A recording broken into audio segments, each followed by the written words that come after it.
Hello students, स्वागत है आपका आपके यूट्यूब चैनल एग्ज़ाम तैयारी by Neeraj Bedi.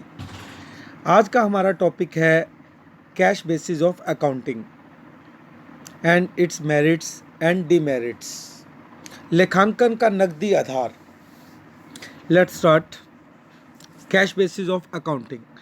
Under this basis incomes are not record unless they are received in cash. इस बेस के आधार पर इनकम को हम जब तक रिकॉर्ड नहीं करते जब तक वो हमें नगद में ना मिल जाए। सिमिलरली इसी तरह expenses are record only when they are paid in cash.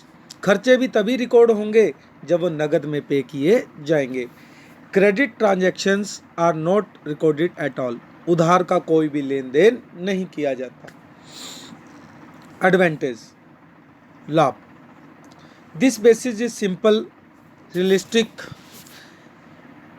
यह बेसिस जो है, यह जो आधार है बड़ा सरल है और वास्तविक है।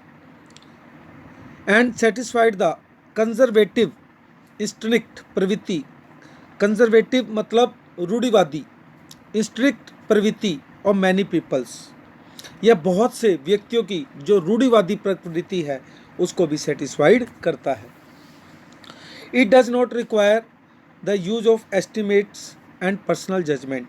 इस कैश बेसिस में हमें ना तो कोई अनुमान लगाने की ज़रूरत है और ना ही कोई पर्सनल जजमेंट करने की ज़रूरत है। Third, it is suitable for those enterprises. यह उन उद्योगों के लिए उपयुक्त है where most of the transactions are on cash basis, जहाँ पर लगभग सारे लेन देन नगद में किए जाते हैं। डिसएडवांटेज, हानियाँ। जैसे इसके कुछ लाभ हैं, इसके कुछ हानियाँ भी हैं। It does not give a true and fair view of profit and loss and financial position of the enterprises. यह किसी व्यवसाय का लाभ हानि और वित्तीय स्थिति का सही चिट्ठा प्रस्तुत नहीं करता, क्योंकि कोई भी बिजनेस सिर्फ कैश में डील नहीं करता। बिजनेस के अंदर कैश के साथ साथ उधार भी डील होती है, पर कैश बेसिस में हम सिर्फ कैश लेते हैं, उधार नहीं लेते। अब जब हम उधार की एंट्रियों को छोड़ देते हैं तो इस तरह से जो प्रॉफिट एंड लॉस और जो फाइनेंशियल स्टेटमेंट आती है वो सही चित्र प्रस्तुत नहीं करती।